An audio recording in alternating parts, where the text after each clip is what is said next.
position. Interestingly, while all that's been going on, further down the field in 18th place, having had a driver change, Nicky Katzberg back in his BMW is setting fastest sector times in each of the first 2 sectors of the lap. He's got a lot of work to do, but once the whole pit cycle works its way through, keep an eye on car 36, Nicky Katzberg. We certainly shall, and Albert von Turnentax is coming out behind traffic as well, which doesn't help too much. That's number 13, the Fisher Racing 4 GT, with Stefan Lemeray now at the wheel, is way down the field. Meanwhile, the Ferrari just making its way round Woodcote. Albert, what line was that you took? And what line's that you're taking at Luffield, Albert? What line would you normally want? Say a Piccadilly, he's on the Jubilee. I'd take the racing line. Look, there you can see frustration. And, well, that's what racing drivers feel when things have gone against them. And, you know, give something a good kicking normally helps it sort itself out. Doesn't it just? Albert von Turnentax is in the Lamborghini. Just comes out of Copse, running behind the 4 GT. And up into Beckett's. Edvard Sandström, with the pit stops unravelling themselves, out in the lead at the moment. According to our timing screens, we're watching the Lamborghini Gallardo of Albert von Turnentaxis. But we saw, didn't we, a huge problem in the swap over for Daniel Brown and Glyn Geddy. Let's see if we can shed some more light on it. Dan, after a huge effort by yourself, sadly the car's not gone back out. Can you explain what's happened? We're not totally sure, but I think the starter motor's just, I don't know, the heat soaked into it or something, and it's just not working, and the car won't jump or anything, so it's massively frustrating after the work I did at the start, but I guess that's just racing. Thank you, Dan. Not much you can say to that, is there, John? Well, I mean, it's a young man, 19 years of age, in a 458 Ferrari. There's another battle further down the field, Porsche versus Mercedes-Benz, the 2 marks out of Stuttgart in Germany. And the Mercedes gets the better of this battle, coming through Club and onto the start-finish straight. Absolutely. So, Nicholas Abdul Aziz Al Faisal is out in front at the moment. They've made their pit stop, they've made their change.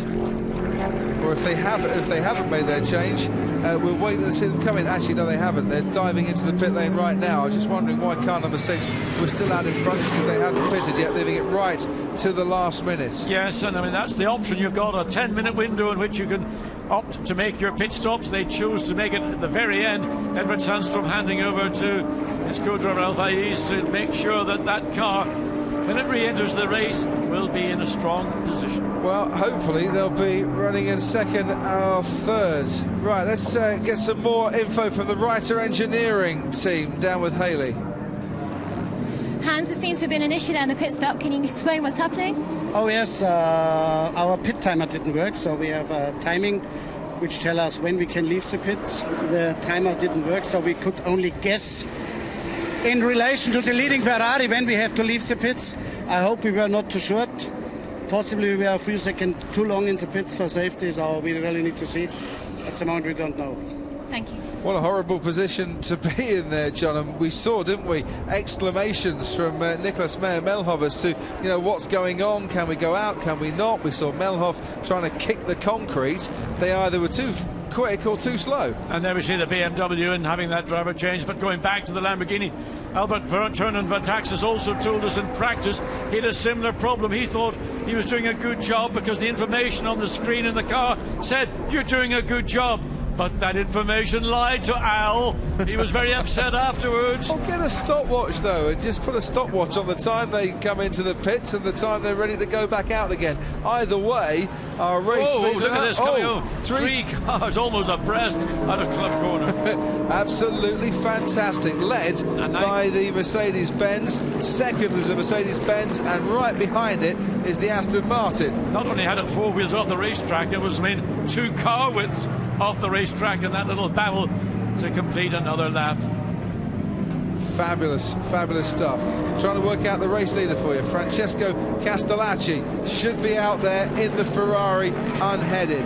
Then Albert von Turnentax running in second place after the pit stops, and car number 35 should be running in 3rd place at the moment, as it says on our timing screens. Yes, and it'll be Herbert Voss in the BMW Z4. No, it's Jerome Denbourg, because they've swapped over, haven't they? Boss running in 5th at the moment. We'll work it out. That's not Boss in 5th, that's Bosi in 5th. So 23 minutes remaining, and the entire pit stop cycle has now been played out. Pit lane is closed, and what we've now got is the run to the end, either with your bronze driver or your silver, or in some cases where you mix bronze and gold. In other words, you put a professional driver alongside a gentleman driver, and by that normally you would mean a non-paid or a driver paying for that seat. In other words, not a professional driver. There is the Lamborghini being pressurized by the BMW, followed by the BMW. And I'm just looking further down the field as well, as we see the two Mercedes-Benz almost coming to blows, going into Stowe. Nicky Katzberg continuing to make his way up through the field. Currently 12th fastest, but very much has the car in front, and that's Patrick Hirsch in the Heiko Motorsport Mercedes-Benz in his sights, as the Aston Martin makes a brilliant little opportunist move there, as the two Mercedes-Benz get themselves into a whole heap of bother, and pops himself up a couple of places in the process. Yeah, very wide exit coming through club once again. The Aston now ahead of the Mercedes, and that's two Mercedes. Another car that's going very quickly is the Saber-Valter BMW, currently about the quickest car on the circuit outside of the lead Ferrari of Castellacci. So with just 22 minutes to go, our race leader has about a 14-second advantage. Francesco Castellacci over Albert von Turn and Taxis, but Taxis is coming under pressure. Now, what happened with the two Mercedes here, John? Well, 2-1, particularly a car, so that went well off the track on the inside. He gained it, but look, that's where the Aston really scored. The lead of those two Mercedes may well have to concede that position, because he did it by driving off the track. Remember, we saw Fernando Alonso happen a number of years ago. With Robert Kubica a couple of years back. Well, the stewards will be onto that one, you can be guaranteed. Yeah, but there's a lot of them haven't been respecting the track limits here today, and so far the stewards have warned but not taken extra punishment. Car number 20 running in 8th place at the moment. Michael Lyons in that particular Ferrari. Here is our race leader, though, Francesco Castellacci, and as he disappears through Stowe, just starting the hangar straight, Albert von Turn and Taxis, but he coming under pressure from Abdel Al Faisal here, and I wonder if we're going to see a position turnaround soon. And in 4th place at the moment, car number 35, getting very much in on the act, your own Denbourg. But really the BMW's coming into their own in this sort of 2/3 stage of the event, and Albert Tourneman Texas has got to be looking and wondering, when is this BMW going to attack? Let's go back down to Haley. Edwin, awesome stint by yourself, but there seems to have maybe been an issue in the pit stop. Maybe I have to check, but I think I pushed quite hard the 2 last laps to catch or getting past Lamborghini, but we will see. And I suffered a bit on the straights. I couldn't really do an overtake on the Lamborghini, which I think I was 1 second faster when he left in for pit stop. So. Thank you, Edwin. Edvard Sandström, the Need for Speed Team Schubert BMW, but back to the battle now for 2nd, 3rd and 4th, and Albert von Turn and Taxis under pressure once again, makes it into Brooklyn, still ahead of that BMW, but for how much longer can he hang on? 20 minutes to go. Meanwhile, Nicky Katzberg now up to 11th place and setting fastest lap after fastest lap. He's only now 32 seconds off the lead, which means he's 17 seconds off this battle for 2nd, 3rd and 4th, John. It's going to be a big ask.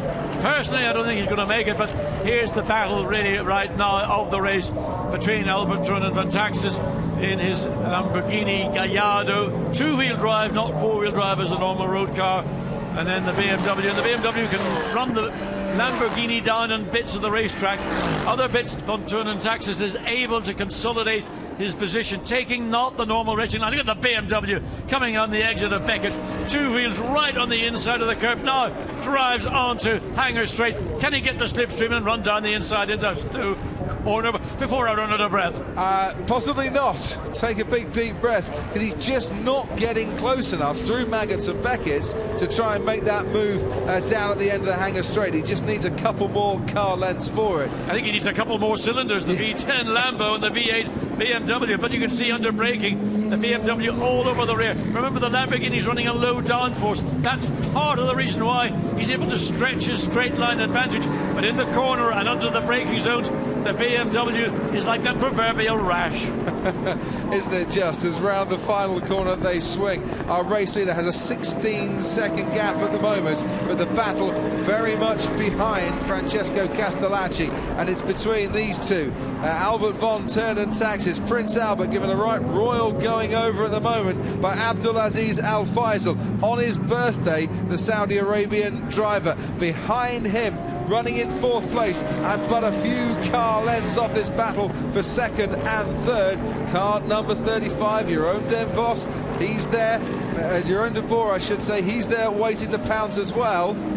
And now he's under pressure from the Aston Martin coming his way. Yes, the Aston really is the car of this group that has got the potential to make up the positions, because while everybody ahead of him are focusing on what's going on, it's the Aston that has caught up to this group of 3 cars fighting over 2nd, 3rd and 4th positions. They've forgotten about the Aston running in 5th place. Shouldn't forget about the Aston running in 5th place at all. So he's there or thereabouts. 17 minutes to go, and you can see how hard that Aston's pushing by the fact that he's almost completely off onto the runoff area, going through Copse.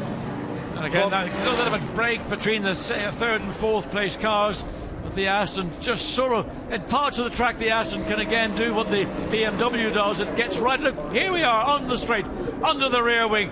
Can the BMW pick up the slipstream, push the Lamborghini, make the Lamborghini force it into a mistake? But again, the straight line speed, that low downforce configuration. But here comes the Aston behind, and is he about to take 4th place? No, not quite. He was there or thereabouts again. But this is where the BMW's really got the advantage. Under braking, squeezes past von Turnen Taxis, and finally he's through. And it's taken him a few laps, but Abdul Al Faisal is through and away and up into 2nd place. Good pass, well executed, worked it out. He started that move really on Hanger Straight, positioned himself into Stowe, got the run down the hill into Vale.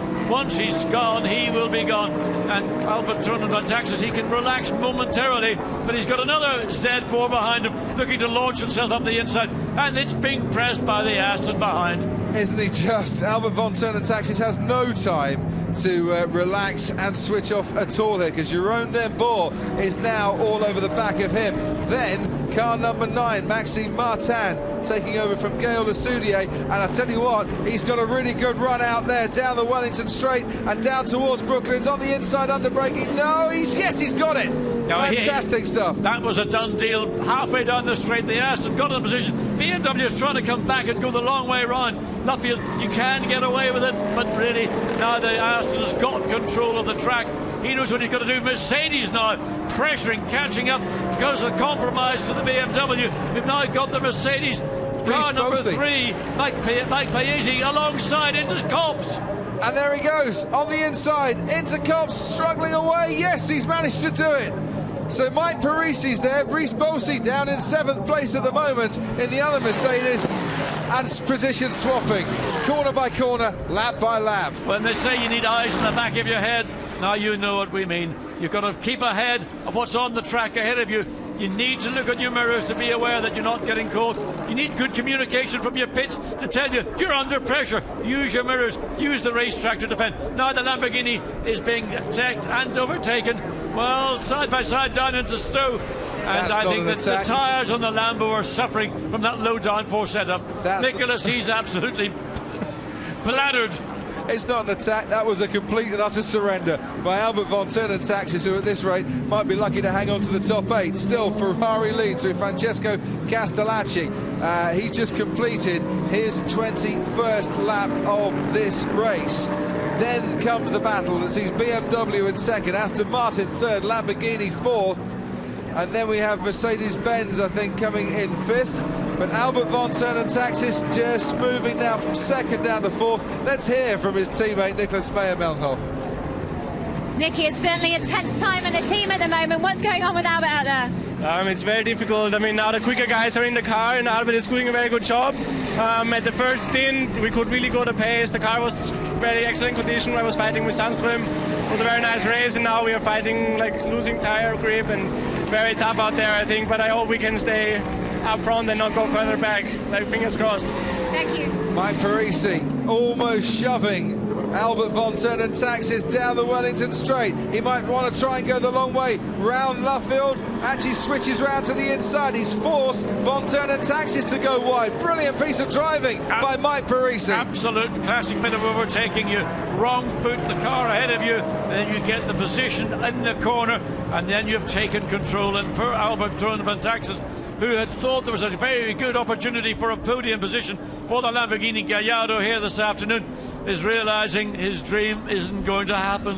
Meanwhile, Nicky Katzberg, who we highlighted his progress a little earlier, now up into the top 10, running in 10th and lapping 2.5 seconds a lap faster than our battle for third and fourth at the moment. I wonder, is he going to run out of time, or can he force himself up into certainly a top 6 finish by the end of it? We shall see. Just over 12 minutes to go here at Silverstone this afternoon. That Aston Martin is going to make a go down the inside into Stowe. Oh, he almost shoves the BMW wide, but well covered by car number 6, Edvard Sandström and Abdul Faisal.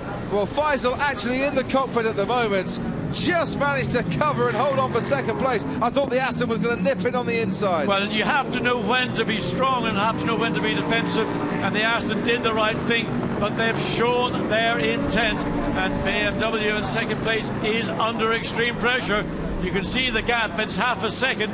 The BMW quicker through Abbey. Look how much the gap opens up, almost by over a second in this phase of one corner, but under brakes the Aston back almost onto the rear wing of the BM. Abdul Faisal and Maxime Martin scrapping it out for second and for third place here. The flames licking out of the back of that Aston Martin. Absolutely on fire at the moment as down the Wellington straight we head once again. And our race leader some 15 seconds ahead of this action for second and third place. It's been the easiest afternoon Ferrari could ever have wished for. Well, Maxime Martin is going to make another lunge at the second place BMW. Oh, and another battle around the field. There's the Ford GT that we saw in second place in the early phases of this race. Had a puncture, then of course had to make the mandatory pit stop, trying to make up ground, fighting with the Audis. Through all the way down at the tail of the field still. Yeah, Christopher Nygaard at the moment running down in 18th place and scrapping away with the Audis, which is not, I'm sure, where he would want to be, as Nicky Katzberg now right on the heels, and on the tails I should say, of 9th place as the Audi dives down the inside, that car number 22 with Joseph Osborne on board, and holds on, or I should say moves up into 18th place ahead of Christopher Nygaard. 15.9 seconds, our race leader's advantage, well away from the problems befalling some of our runners towards the rear as we switch to two of the Porsches. In fact, it's the only two Porsches that we're seeing in this event today, and they're having their own little battle for the honours of the 911 Brigade. And what honours, I'm sure they are. Down the hangar straight we come, and they're Porsche's having their little battle here, but they're being caught, and they're being caught quite swiftly by that Audi behind them.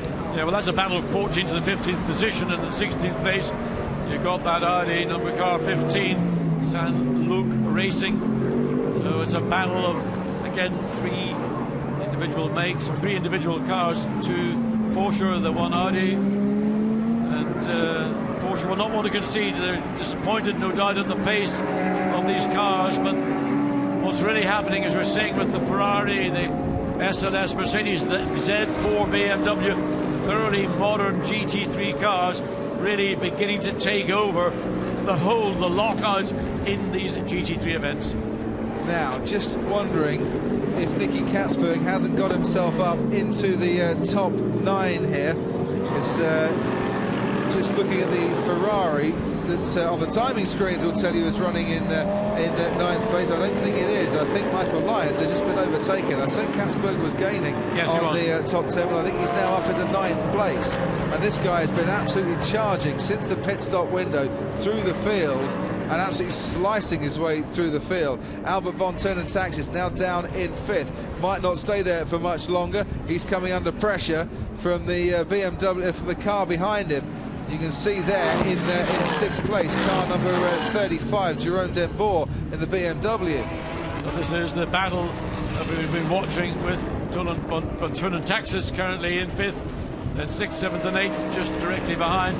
And there's a hard day's work for Albert von Turnentaxis in a car which he's really having to drive in a defensive manner. He knows that the grip that he had at the start of his stint has gone away. He's trying to do the best he can, and sometimes that's just never good enough. Certainly not, as our race leader, Francesco Castellacci, now starts lap 24. This battle still has much of lap 23 still to run. Car number 7, our championship leader, as it started at the start of this race. Claudia Hurtgen coming under a little bit of pressure, starting to impose himself a little bit. Albert von Turnentaxis coming under a little bit of pressure, I should say. That is the BMW running behind the SLS and dives down the inside. Well, look, from that angle she hit herself in position. Now it's going to go up the inside going into the loop, pushes the Mercedes wide, takes the position, and the Mercedes can't come back. Good job, Claudia Hurtgen. Absolutely, moves up into 7th place there, Claudia Hurtgen, and gets herself out of the way of Nicky Katzberg, who's hot on the tails and is closing down as we reach Brooklands and the complex. Hurtgen and the Mercedes side by side, but Hurtgen's got that corner covered, I should say, quite nicely, I'd have thought. Round the outside, the Mercedes has got better traction, it seems, but then just loses it mid-corner, trying to go the long way round the outside. And there'll be a few marbles as well that you won't want to get on that don't help the grip. But great dive down the inside, letting the Mercedes know she's there, and then just finding the gap and taking the inside line. I mean, that was a cheeky little manoeuvre, but one, again, thought out and effective, and takes the place away. And you just got to cover yourself. You not offer up those opportunities, but sometimes when the pressure's that great, well, it's almost a relief to let the car go through. I would imagine Albert von Turnentaxis will have a relief just to get out of the car in 5.5 minutes time, because he's still hugely under pressure and somehow hanging on to that 5th spot. But look, they're queuing up down the hangar straight here, and Nicky Katzberg having a little look now to try and get past and up into 8th place. That Mercedes is struggling a touch. Again, a challenge coming down into club. Turnentaxis very late on the brakes. The BMW brakes that little bit earlier.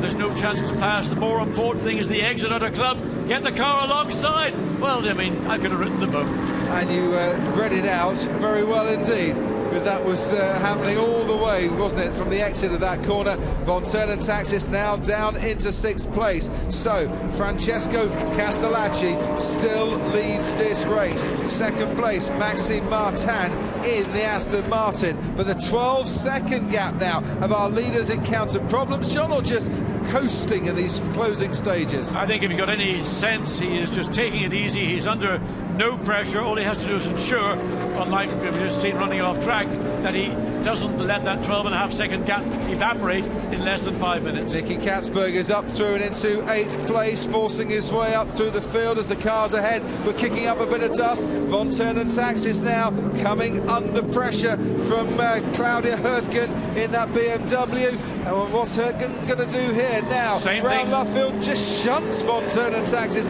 out of the way. Well, the Lamborghini this time didn't allow room for the BMW to get up the inside, but Claudia Hurtgen had the right idea to make the switch back on the exit of Luffield, but the Lamborghini was on the piece of tarmac that she wanted to own. And she is still gunning for it as round Copse we go now.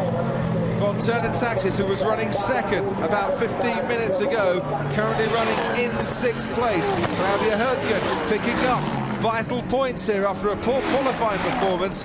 They've kind of come alive in the latter stages of this race. Lamborghini leads BMW, because Nicky Katzberg is right there as down the Hanger Straight we go, and Von Taxis to me looks like a bit of a sitting duck. Is it shooting season here at Silverstone? Can Claudia Herdgen get herself past and into Stowe? No. Only if you load the rifle. You're not going to get it if you don't load it.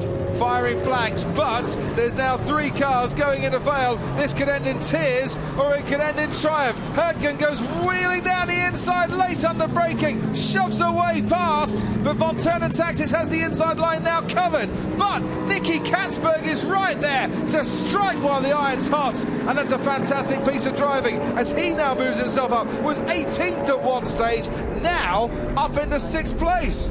Well, there have been some outstanding drives so far. 3 minutes remaining. Nicky Katzberg is one of them. I think Claudia Herdgen's done a great job racing and overtaking people on merit by outthinking the competitors around her. Claudia Herdgen, winner of course last year along with Joseba Volta in Spain, the first female to win in GT3, and Von Taxis, that car is going backwards faster than it's going forwards. Yeah, I mean, we've known from half distance, just after the pit stop and Von Taxis took over the wheel of the car, that it's struggling for grip, and of course when you lose grip, and they are running away, no. Well, their information on their screen in the car is not the information that is actually realistic, not the aero package in the car. A low downforce, car moves sideways, squirms, loses back end grip. Mercedes, Mike Paese tries to find a way to get past. So under acceleration, in fact, it's Gary Hirsch in the car, gets past the Lamborghini. Can he make it stick? Well, for the time being, yes, but watch that Ferrari with Matthew Griffin on board as well, because he's ready to strike as they enter Copse. Von Taxis in the Lamborghini. He's way off track in the edge of the Copse. Just getting no grip whatsoever. And tell you what, you're going to have him conceding another place and possibly another by the time he exits the Magnus Peckett's complex. Is there any rubber left on those tyres? Albert, be careful when you come back on track. If you gain advantage, that will be a penalty. I think he's managed to come back in behind the Ferrari that got past coming into Beckett's. Just simply outmanoeuvred, outgripped, outperformed, and outed. Right, cars 3, 4 and 36 are all being investigated concerning the pit stop procedures.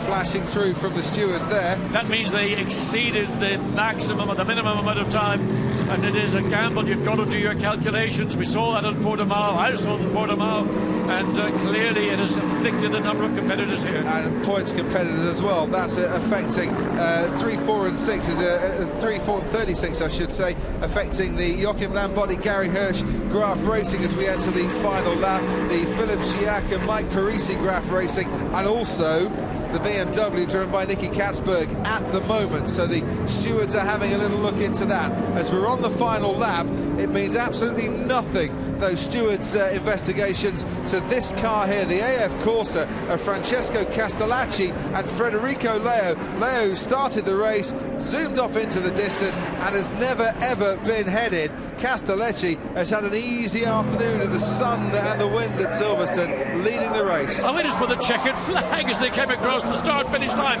of the old pits complex. Sorry, folks, the start-finish line is half a lap further round. It is now at the exit of Club Corner. So still half a lap for this lead Ferrari. Never been headed other than during the pit stop cycles. Great job by Leo and Castellacci to do a dominant job today for Ferrari with their beautiful 458. And Maxime Martin in second place, currently about 11 seconds behind in second place. So not exactly going to make a challenge here as we come down towards Stowe for one more time with our race leaders. This Ferrari 458 Italia with Francesco Castellacci at the wheel into Vale and then into Club. Oh, what's happened here? Just looking now at the other Ferrari. The bonnet's coming loose, which is not good. That's Matt Griffin in that particular car. And Von Texas has actually got ahead. He has got ahead. No one, though, has got ahead of our race winners today. They finished as runner-up last time out. They've gone one better in round 3 here at Silverstone. Francesco Castellacci and Federico Leo winning here at Silverstone this afternoon.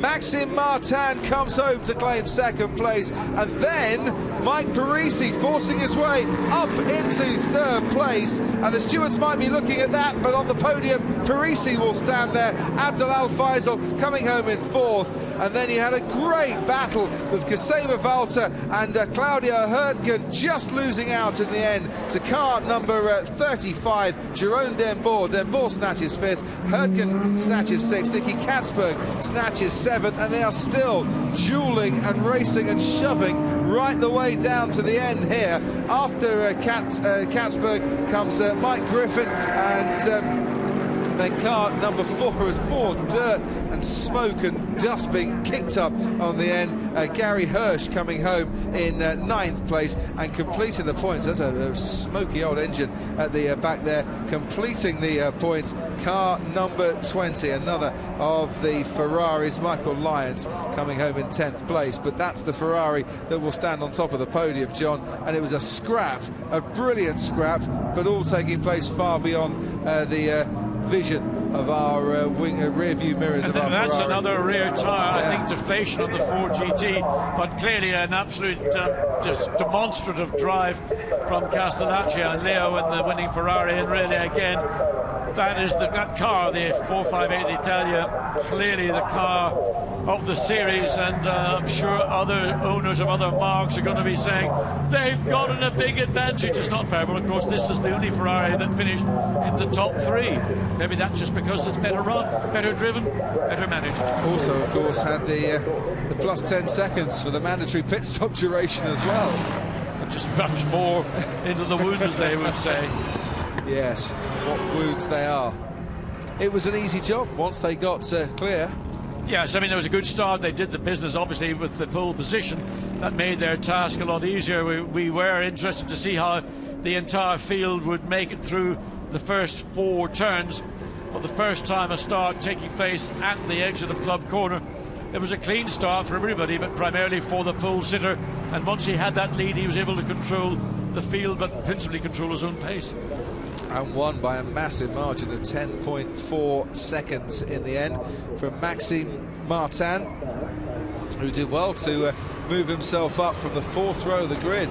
Maxime Martin and that Aston Martin. We thought the Astons could be well suited to the Silverstone track, and that certainly seemed to be the case this afternoon. Coming home in 3rd and snatching it right at the end by a margin of about 0.4 of a second. Mike Parisi, who started on the 8th row of the grid in his Mercedes. A fine drive from Parisi as our race winners finally get to embrace in the pit lane winners at Silverstone.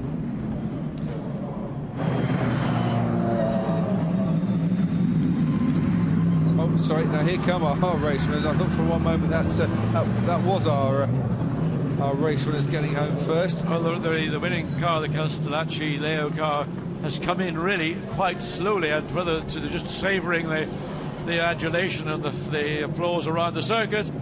But anyway, that's one of the latter cars to get into the pit lane. Unusual, normally the winning car is the first car to get into the winner's enclosure, but it'll be probably one of the latter cars. There's a bit of a queue forming now. They could be here all day. The Lamborghini. Was that Albert Von Turner Taxis coming through there? It's been quite a torrid one for him, hasn't it? Federico Leo waiting for Francesco Castellacci, who finally gets to park I just wonder, he's been number 1 spot. He's been driving around the track on his lap of honour, or his cooling down lap, let's say, literally with the door open. And I wonder, is it a case of the driver, as not more the case of the car, just simply being really on the limit of his own personal endurance by getting really warm, but seemingly quite fresh getting out of the car.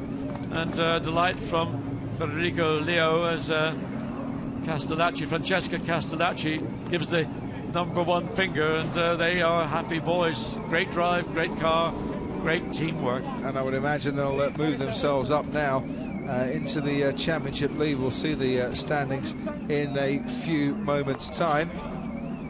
As Maxime Martin and his co-driver Gaël Lesoudier happy with second, I think. Yeah, I think that's a fairly great happy drive. with second. I mean, Maxime Martin, we know, is a really, really outstanding competitor. Very professional in everything he does in regard to his profession, motor racing, and a car that maybe was not considered to be a front-running car amongst the newer cars, the Astons, the Mercedes, the BMWs. But Maxime Martin really dragged that Aston Martin almost, not literally, but almost single-handedly up into second place. All the fun of the fair at Silverstone this afternoon, in what was quite a topsy-turvy afternoon for some out on that racetrack. And the stewards still looking at three of the cars for their various pit stops, as we see Edward Stanstrom and Abdul Al Faisal. A birthday podium robbed and taken away from them at the end. When I went out, I can hear everything. And maybe, by the sounds of it, a few radio problems for them as well. Let's go down to Haley. Hopefully she's got the winners with her. Congratulations, Federico. What a stint you had, and what a performance by both of you. Thank you very much. We are very, very happy. I'm happy of Francesco that did a very great job. I tried to take a good gap because we know of the penalty that we had of 10 seconds. We took, I think, 8 seconds me, and then Francesco did a very, very good job. And I have to say thank you to the team, because it's the first victory for IF course in GT3. So thank you to everyone. Francesco, it looked like a breeze. Did it feel like a breeze? Yeah, Federico did a really great job, because he gave me the car in the best condition possible. Good tires, good car, everything was perfect. Good gap. I pushed at the beginning to increase a bit the gap, and then at the end I keep the same distance from the second. Thanks a lot to the team, to Ferrari, to Michelotto. Great car, great race. Thank you. Yep, they couldn't be happier, and as they said, the first victory in GT3 for this Ferrari 458 Italia in what is the debut season of the championship for this particular car. Obviously, Aston Martin were here last year as well, and we can go down and hear from the Aston Martin pair of Gaël Lesoudier and Maxime Martin. Gaël, congratulations. Talk us through your stint. Yes, we have a good feeling of the circuit. We won 2 years ago with the Morgan, so but Maxime did a good job on the second part of the session. So we are very, very, very happy for the team, for Aston Martin, and for us. Congratulations, Maxime, and now some points for you. Yeah, Gaël took a really good start, so we could be in the match. So we stay, and I did a good stint. The car was very good, so we could stay and come back, and on the podium is very good for the team after Portimao with a lot of disappointed, so we are very happy. Thank you. Good to hear from the two guys there. Aston Martin climbing their way through the field after the round of pit stops. We've heard from our winners, we've heard from our runners-up, and I think we now need to complete the podium. We'll hear from Mike Parisi in a few moments' time, I'm sure. Let's go down to Haley now, shall we? Edward, can you explain the situation? You've been given third place, I understand. I don't really know what happened, but they seem to have done the pit stop wrong, and then they had a penalty. That was what I see on the screen. And Abdul, what a great birthday present for you. Yeah, this was amazing. I mean, I had a problem with the mic, so I couldn't hear anything that was going on. And when the Aston overtook me, so I thought that, it was done. And then the Mercedes overtook me on the last lap. And I thought that finish, we haven't got any chance to do that. But I came in, and then the guy is pointing to go to third place, which was very special. So it's a good result for us. Thank you, guys. Thanks. So that's the Need for Speed Team Schubert pairing there of Edward Sandstrom and Abdulaziz Al Faisal, and Haley down the pit lane one step ahead of our timing screens, with the news there that they've been awarded that third place because of the investigation for the pit stop procedure that Mike Parisi found himself under one of 3 cars being investigated by the stewards for the procedure during the pit stops. And he's completing the results page. And whilst one Ferrari AF Corsa wins the race, we ought to say hard luck and commiserations to car number 51 that was doing so well before it couldn't get restarted. Yeah, again. Dan Brown brought that car in pits. He'd done a great job for the team. Did the driver change, but then the car failed to start. Dan Brown indicated could be a problem with the starter motor, maybe heat soak getting into that starter motor, and they couldn't even bump start it.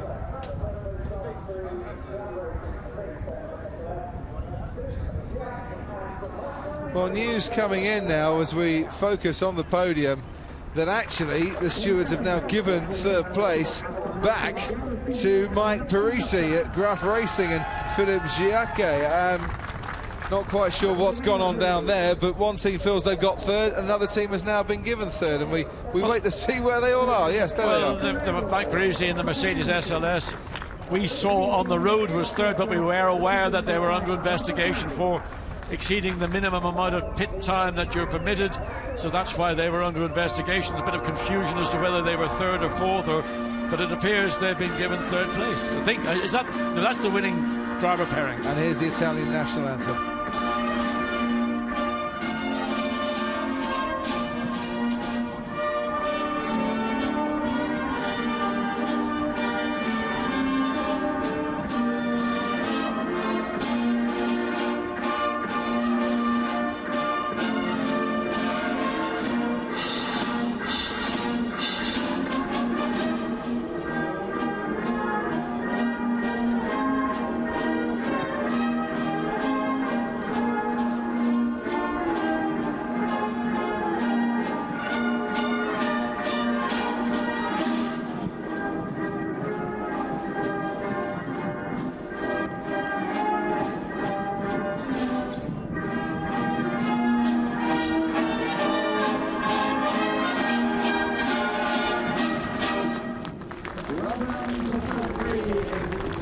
Winners, Federico Leo and Francesco Castellacci. It's time for the trophy and the champagne presentation. That is definitely Philippe Giac and Mike Parisi being awarded 3rd place. Confusion reigning. They were 3rd place on the track. The stewards investigating, and we assume that their investigations came to naught. Well, I have to say that's the quickest investigation I've ever been aware of, so it may be that it's still under investigation. The confusion was simply down in the pit lane, and we just wait to hear whether there is any further inquest into the 3rd place Mercedes-Benz, or whether it's all now been resolved. And what could complicate things as well is that there might have been a bit of a Parc Ferme error as well. The wrong car was parked in 3rd place. Well, you can't blame the drivers for that. No, that's very true. That's when the drivers make their way down the pit lane entrance. They're then guided off by the members of the operation who are responsible for doing that. And a touch of champagne in the sunshine this afternoon to celebrate the first Ferrari win in the 458 Italia. Maxime Martin won't be having any of it. He's got to jump into his Ford GT. He goes out again very shortly for the GT1, the qualifying race in GT1. Well, of course, John. Well pointed out. I never doubted it for a moment. Don't drink and there. drive, as they say. Exactly. Never a good idea, especially on a racetrack. As our top 3 driver pairings make their way from the new podium here, which eventually will have a huge big grandstand running around the outside of Club Corner, with tens of thousands of fans will be able to see the celebrations which normally used to take place just around the corner from the BRDC clubhouse down at Brooklands. That's where the action was. This is where the action now is, Silverstone in 2011, with the pit and paddock complex that, yes, the more I see it, the more looks like a crumpled Concorde.